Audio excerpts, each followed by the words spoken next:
your girl Kim Ray, and I'm back with your Queen Sugar review for the week. This is season 4, episode number 5. So if you're new here, make sure you subscribe to my channel down below and comment what you thought about this week's episode.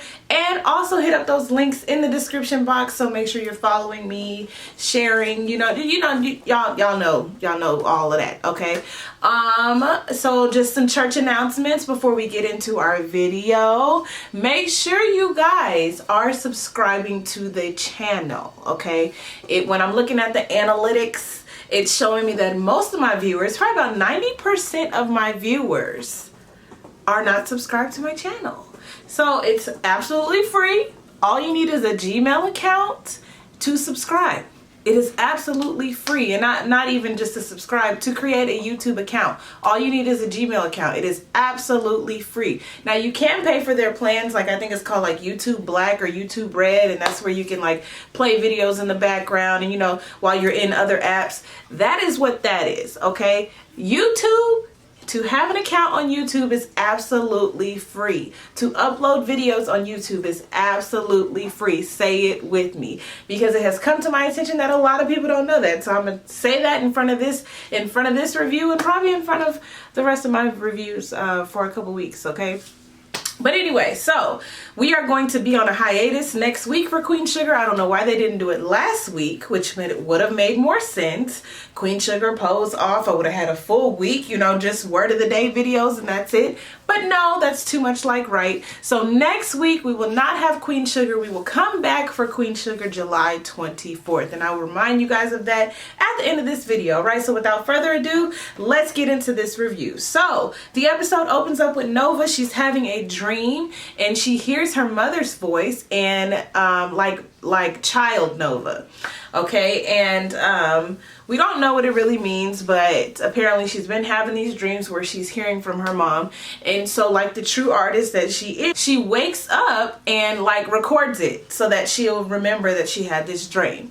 Okay. What it had me wondering is, I have like very vivid dreams a lot of times, and some of them are like really bad, like traumatic type of dreams, and I wake up like sweating and crying, like I can't go back to sleep. And I wonder if like I should write it down or record it and like translate it into my art. I don't know. That's a thought, because I be having like some crazy dreams. I really do. And I be asking around, and a lot of people don't have dreams. Like my husband, I don't think he has dreams at all. A lot of people I know, they have dreams, but they don't be like to where they remember them or that they pull signs from them. Like my dreams be lit, okay? It'd be a lot happening in them dreams, okay? So when I seen that, even though this is just a small part, I wondered if I should start, paying more attention to my dreams and like channeling it somewhere, because them dreams, they be like every week, okay? So that's a little bit of an overshare for y'all, but I'm kind of wondering about that. We see that Remy is passing through, and apparently this breakup with Charlie like really broke him, and I'm just confused, like why? Like I don't know, like Charlie, she was into Remy, yeah, like that was a thing, but I don't know, I just don't know why it broke him like this bad. Like, yeah, he lost his wife, and then being with Charlie, and then I guess finding what he did in Nova, but then realizing that it was super wrong, I guess. I mean, maybe it's just that we're not used to seeing men so in touch with their emotions, and him actually being like emotionally intelligent and able to communicate. Like, this really messed me up. Maybe that's why it kind of struck me like, bruh, Charlie was not like, she was clearly on a mission. Why can't you see it for that? So he's just passing through. He's telling Hollywood to tell him. He's telling Hollywood to tell the girls that goodbye, basically. So I feel like Remy's just being extra deep. Like, these girls ain't even thinking about Remy, to be honest. Like, ain't nobody said nothing about him. Okay, so Darla is in bed, and Darla is struggling. Okay, because this information is out there. Ain't no telling how her son is gonna find out, which I really wish that Blue could have found out a different way. It was kind of like, not cliche, but it was kind of like predictable how he found out. On the playground, his friend said, overheard his mom talking. It just kind of fit. Kind of like heard it before, but Darla, she's having a rough time, because obviously she knows. Actually, I can't even say that, because Darla Darla was strung out, or she got on drugs, she got addicted, and then, you know, Hollywood found her with Blue. So even before her, like, getting to the drugs, like, I don't even think, like, she could blame herself, but she should only focus on that part of it, you know. And I know when you did wrong and you had your kid in it, like, you don't dissect your wrongdoings. Like, you're just wrong and you just feel terrible about what you did. But I honestly feel like, and a lot of people don't agree with this, but, you know, Darla and Ralph Angel had, like, some tumultuous times. They was both doing their stuff, and, you know, like she said, she went back home. She had a night of weakness on their little break, and then she came back. They got back together. All was good. So this is why I continuously say that I don't feel like Darla was wrong. I just don't feel like she was wrong. Like, they had their little break, and while it's not customary to be out here messing around on your break, she obviously was hurt. The dude, Ralph Angel's, acting like an asshole. Y'all, like, we already know how he was.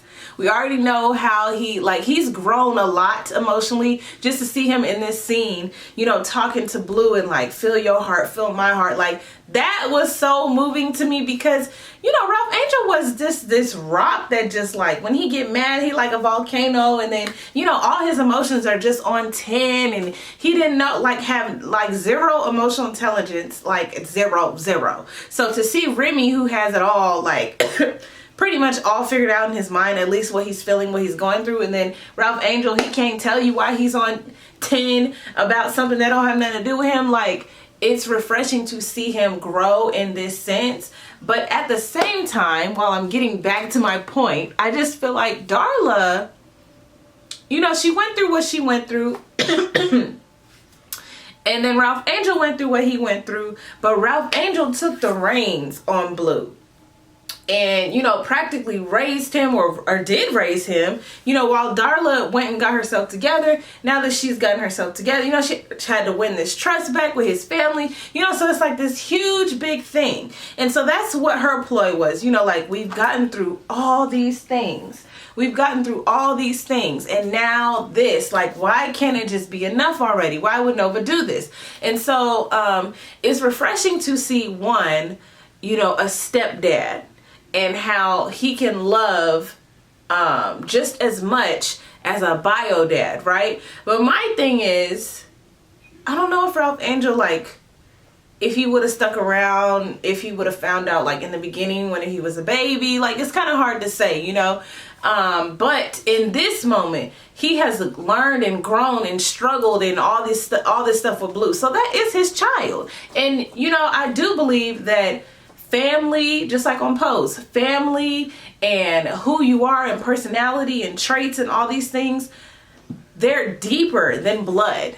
They really are. Like, your blood and what's in you, yeah, that's what's in you. But a lot of times, like, who you are is what you grow up around, what you're used to seeing, who you're with, who you center yourself around, who you're raised up around. So that's why, like, when you're adopted, you can have more in common with your adopted family than the bio mom or dad, because you're growing and uprooting in that. Okay, so all this deepness to say, you know, hopefully Blue is seeing, it's gonna be all right. I mean, he is just a character, but, you know, Blue was just so hurt. He was just so hurt because that is his pops. Okay, and while his mom has been intermittent and she's been here and she's been there, Blue and Ralph Angel have been tight and down. Okay, and he is tight with Aunt Vi. He is tight. So, you know, to hear that news, and then he's too young to process how the news was out there, but it just sucks. So let me see, Charlie. So Charlie, remember, Charlie's trying to do a good thing by having their old place, or I don't know if it's like a barn or some warehouse, having that be like where all we're different. I guess it's undocumented people, but I don't want to classify them as that. But I don't know, different people can come seek health care who maybe didn't have health care or something like that. And, you know, what is his name? Is it Raul? It ain't Raul. What is his name? I forgot her Rico Suave boyfriend's name, but you know, he is kind of ringleading the whole thing. It's packed full of people. There's all these different nurses and doctors and stuff, and then Ice comes in, and when I tell you, my heart dropped, because I was like, how could you? I don't understand racism. I just don't understand it to the length of splitting up families. I just don't understand it. In that moment, you know, I know why they put it in there, because they want to, and even the cops said our current administration. So, you know, they want to show how powerful it is and how it hits home.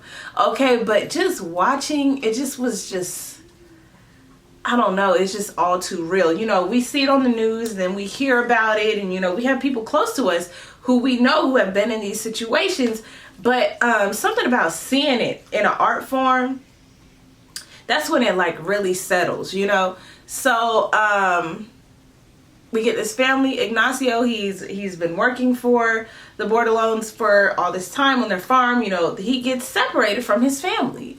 And y'all know, in these cases, they usually don't get reunited. Like, they send the father back, or they send the kids back, or, you know, the kids are considered American, but they split up the parents, which really that makes no sense, because kids still need their parents.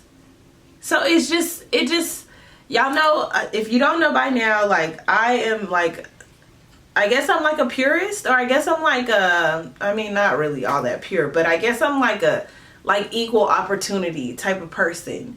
And I don't really, like, I just don't understand. Like, I don't understand how you could see that, know that, feel that, watch that, and still think it's okay. Okay, so Charlie's dealing with that now. She's gonna have that on her. Not only is she dealing with that, she's dealing with Raggedy Davis. So Davis calls her, FaceTimes her with some weird ringtone, because that was like, the ringtone was like when you're calling it. It wasn't like when it's ringing, right?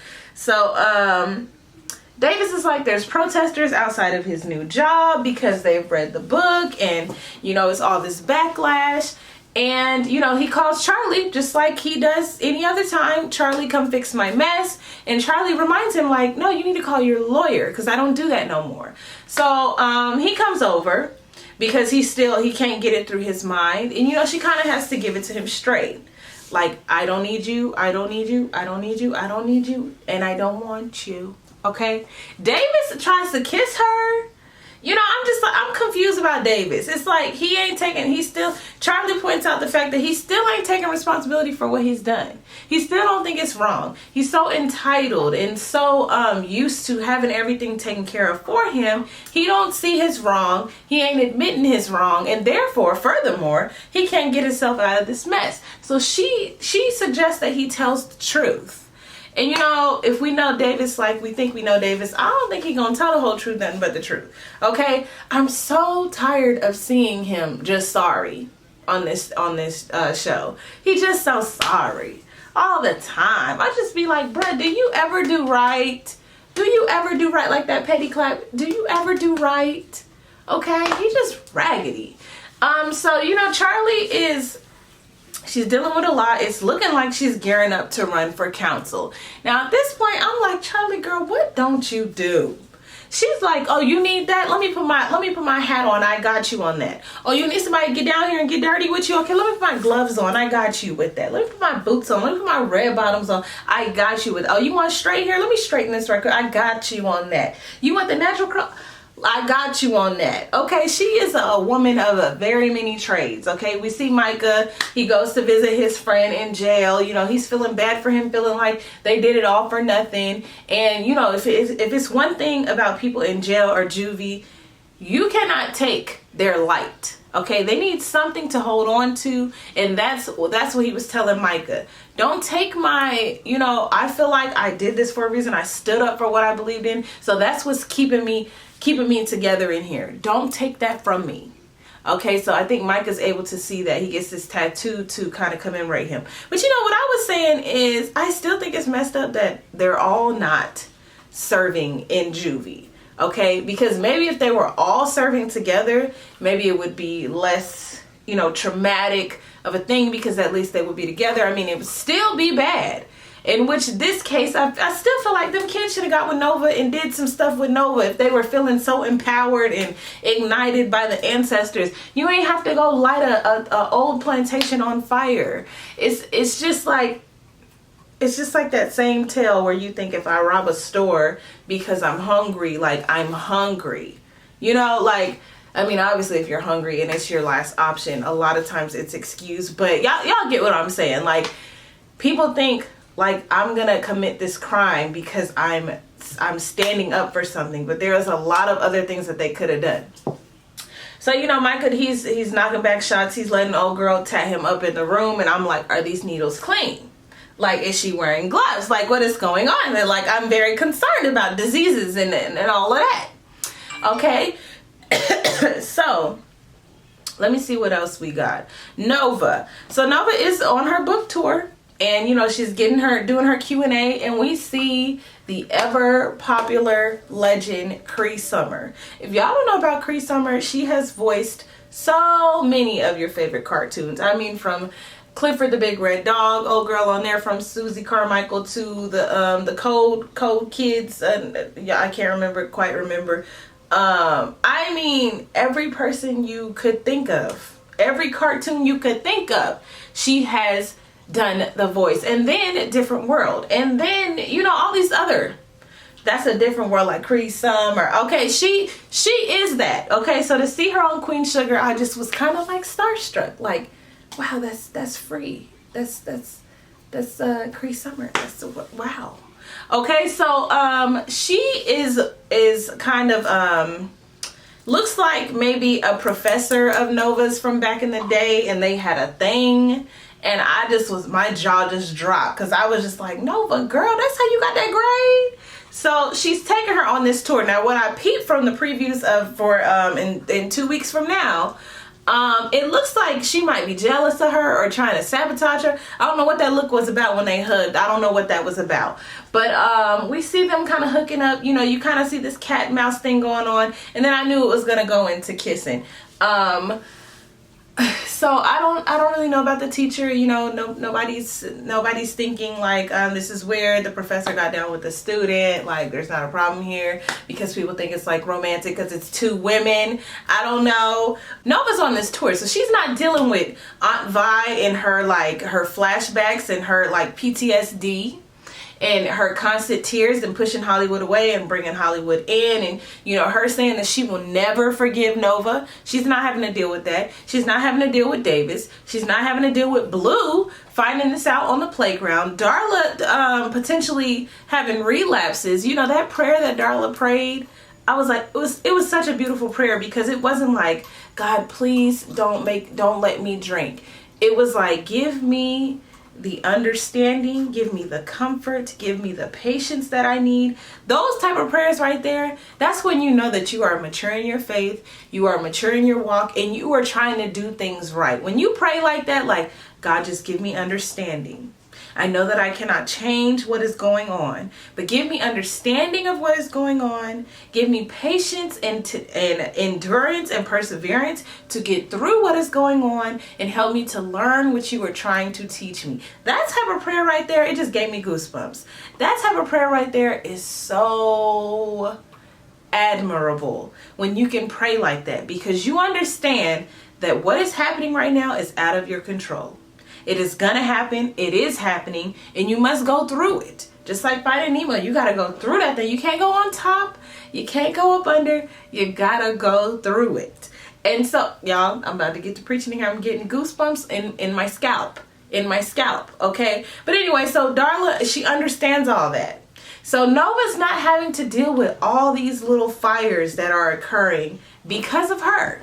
But what I wonder is, now this is just my twist. This is just me, okay? Nova writing this book opened up all these wounds, right? And it's just like what I was saying a couple videos ago. If you are truly healed from something, when somebody brings it back up, it should not bother you. Even though I feel like Nova was wrong for putting their business out there, using their real names, yes, all that aside. When somebody brings it back up, it should not do nothing to you, but maybe give you a warm heart, because you remember how you overcame that thing. and now you can use it to testify. And I think that's where Nova's at, right? So she's bringing about all these fires, but I feel like they need to be dealt with. Does that make sense? Oh, that's just good. It's just good how it just hit me. It feels like, you know, like for example, Darla, Ralph Angel, and Blue.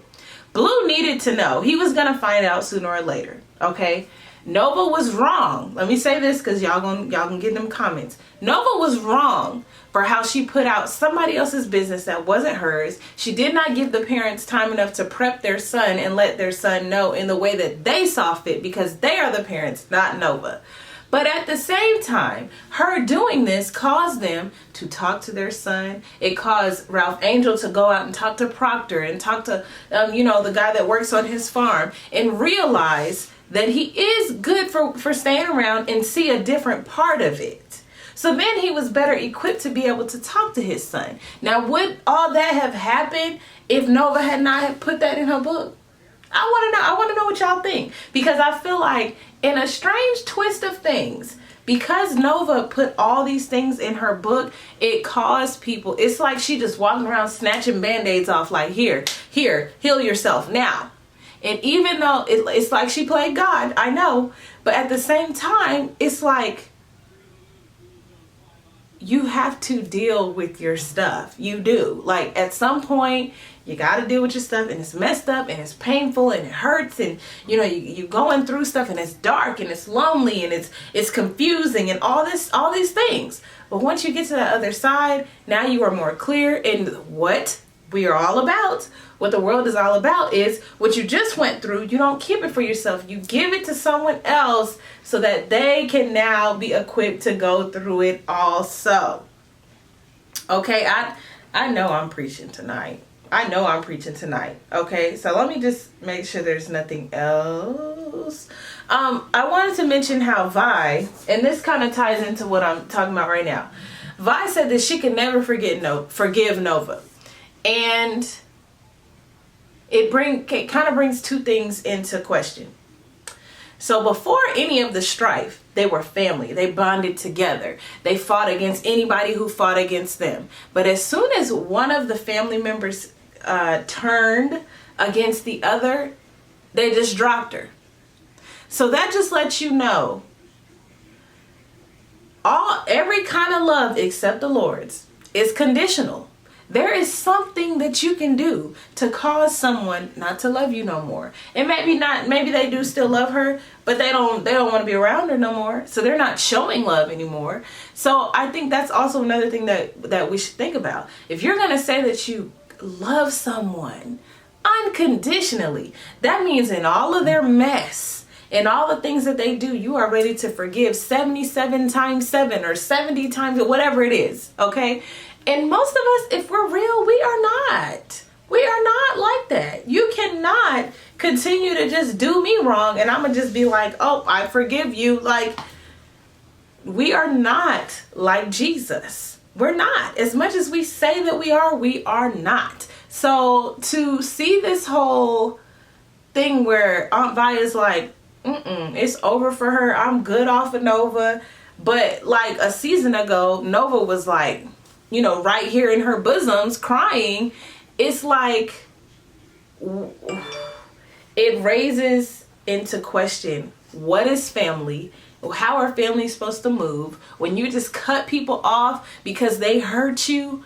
Are you really right in doing that? Like, yeah, you can be hurt, but that's not the way that's supposed to go. You know what I'm saying? So I'm really interested to see how they gonna bring these folks back together. I really want to see. Okay, so that has been your Queen Sugar review for the week. Make sure you guys comment down below what you thought about this week's episode. I'm Cameron. Y'all know this is Cameron Music TV. But yeah, this is a mighty big pickle that we're in, okay? Remember that we will not be back with Queen Sugar until July 24th. Like, follow, share, comment, subscribe, all of it. And I'll see you guys next time. Bye.